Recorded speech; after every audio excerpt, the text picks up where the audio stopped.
Olá pessoal, vamos aprender um pouquinho sobre a osteologia canina. A osteologia é o estudo dos ossos, juntamente com a cartilagem e os ligamentos, que formam o esqueleto do animal, implicados na manutenção e sustentação do corpo. Nesta imagem, podemos ver a divisão do esqueleto. A parte axial consiste nos ossos da cabeça, o crânio, do pescoço, que são as vértebras cervicais, e do tronco, costelas, externo, vértebras e sacro. A parte apendicular consiste nos ossos dos membros, incluindo aqueles que formam os cíngulos. O que é os cíngulos? É a clavícula e a escápula, do membro superior e do membro inferior. A parte visceral é um conjunto de ossos que estão relacionados com as vísceras e não com o aparelho locomotor. No caso do cão, tem-se, por exemplo, o osso peniano, ou seja, a presença de um osso dentro do pênis do animal. Também há o osso clitoriano, no caso das fêmeas. Agora vamos falar um pouquinho sobre o crânio canino. Ele é dividido em duas partes, a parte do neurocrânio e a parte facial. No neurocrânio, os ossos circundam a cavidade craniana, incluindo o encéfalo e suas meninges e seus vasos sanguíneos. Sua estrutura é uma coleção de diversos ossos menores, os quais se encaixam de modo específico conforme a espécie. Os ossos da parte facial do crânio formam as paredes das cavidades nasais, cujos assoalhos formam o teto ósseo da cavidade oral. O assoalho e as paredes laterais da cavidade oral são completados pela mandíbula e sustentados pelo osso hioide. Os ossos que formam a estrutura protetora e o suporte para o cérebro e os órgãos sensoriais do cão são frontal, parietal, temporal, occipital, esfenoide e etimoide. Já na face, encontramos os ossos nasais, ossos zigomáticos, maxilares superior e inferior, palatinos e lacrimais. Em relação ao crânio, o cão doméstico apresenta 3 tipos de conformações, sendo eles mesocefálico, que é a cabeça e o focinho bem proporcionais, o branquicefálico, a cabeça achatada e o focinho encurtado, dólicocefálico, cabeça longa e estreita com testa muito inclinada e focinho longo. Meu nome é João e eu vou falar sobre o osso externo. O osso externo ele é composto por vários segmentos de osso ímpares, unido pela cartilagem. Desse modo, o externo ele pode ser dividido em 3 partes, o manúbrio, o corpo e o processo xifoide. O manúbrio compõe a maior parte carneal do externo e fica à frente da segunda articulação intercostal. Ele possui fóveas articulares. Para o primeiro parte costela. A extremidade cranial do manúbrio é prolongada por cartilagem, a qual tem um formato de um cilindro curto. O corpo do externo ele é cilíndrico e em carnívoros. Já nos caninos, o corpo do externo é retangular, com a altura maior do que a largura. O processo xifoide é a última externerba, que se prolonga em um processo de cartilagem, ele fica entre as partes ventrais do arcos costais. E seu formato é fino e estreito em mamíferos, domésticos como os cães e gatos. Nessa imagem eu vou mostrar como é o osso externo. Vou começar de cima para baixo. Logo no primeiro tem uma cartilagem do manúbrio. Um pouco mais abaixo, o manúbrio do externo, a cartilagem do primeiro externo. Um pouco mais para baixo tem o corpo do externo. Logo após temos cartilagem costal, assim sincuntrosa external e o processo xifoide. Os membros torácicos são responsáveis pelo direcionamento do animal, ou seja, pelo seu deslocamento em direções distintas. Eles são compostos pelos seguintes ossos: a escápula, húmero, rádio e ulna, carpos, metacarpo e falanges. A escápula ela é localizada no membro torácico e é um dos ossos que contribui para a capacidade de direção do animal. O húmero é o osso do braço. Ele é homólogo ao fêmur do membro pélvico e é classificado como um osso longo. A rádio e a una, esses ossos do braço são homólogos aos ossos da perna do animal, que seria a tíbia e a fíbula.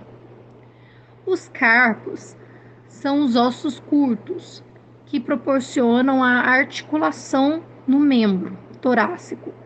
São homólogos aos ossos curtos no membro pélvico, que seriam os tarsos.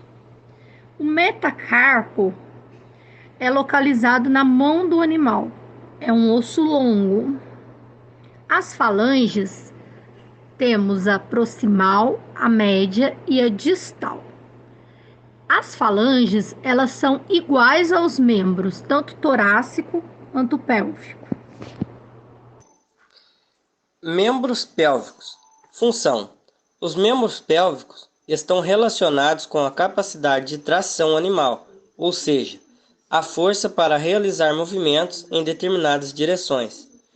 Ossos relevantes. Ilhos.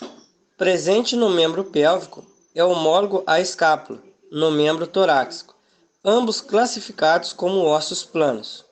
Fêmur.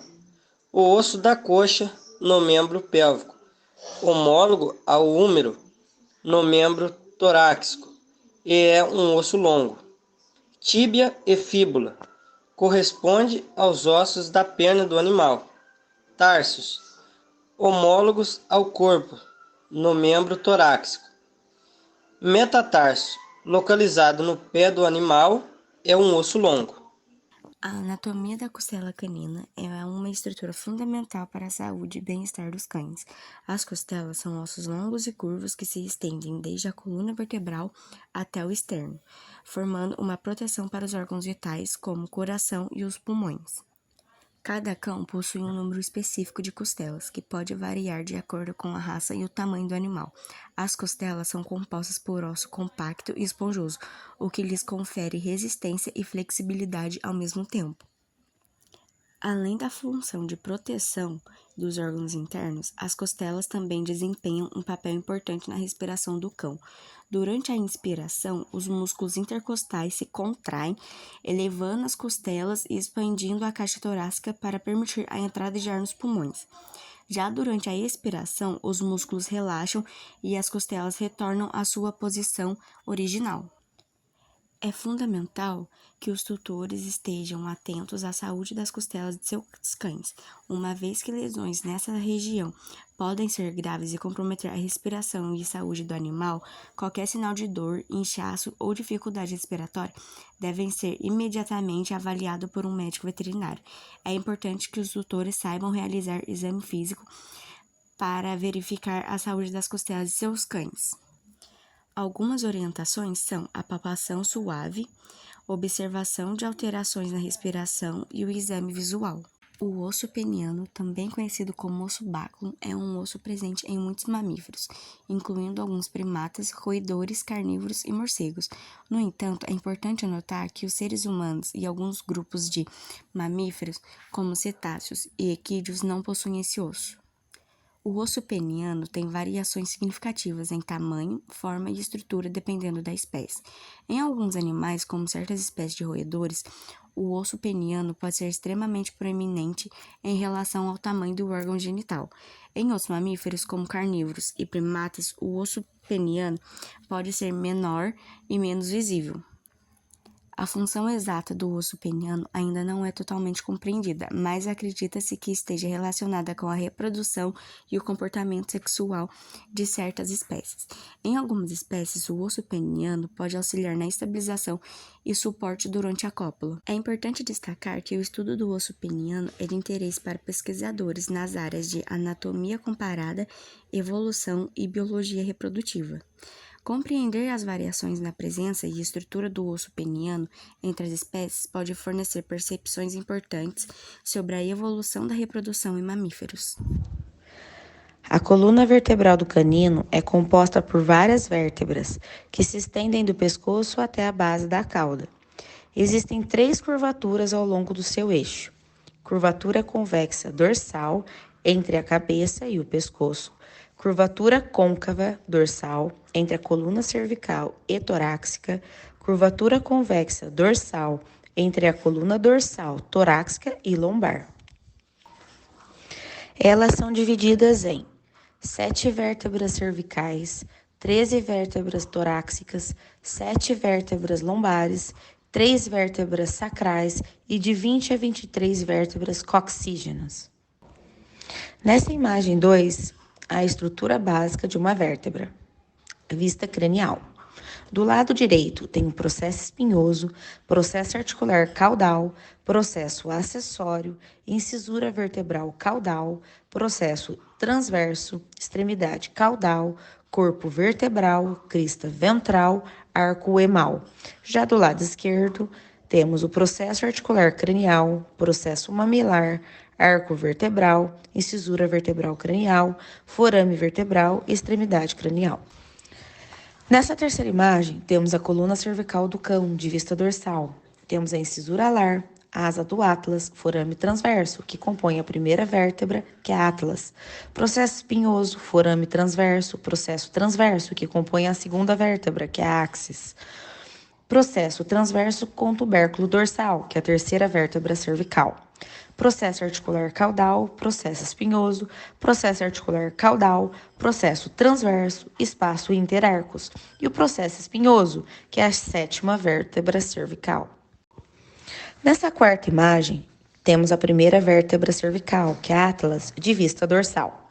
Do lado direito, temos o tubérculo dorsal, incisura alar, forame transverso, fávea do dente e o tubérculo ventral. Já do lado esquerdo, temos o forame ventral lateral, arco dorsal, asa e arco ventral. Nessa quinta imagem, temos a segunda vértebra cervical, que é o áxis, de vista lateral. Do lado direito, temos o processo espinhoso, incisura vertebral cranial, o corpo, o dente e o processo articular cranial. Já do lado esquerdo, temos o processo articular caudal, incisura vertebral caudal, forame transverso, processo transverso e crista ventral. E essa foi a nossa aula sobre osteologia canina.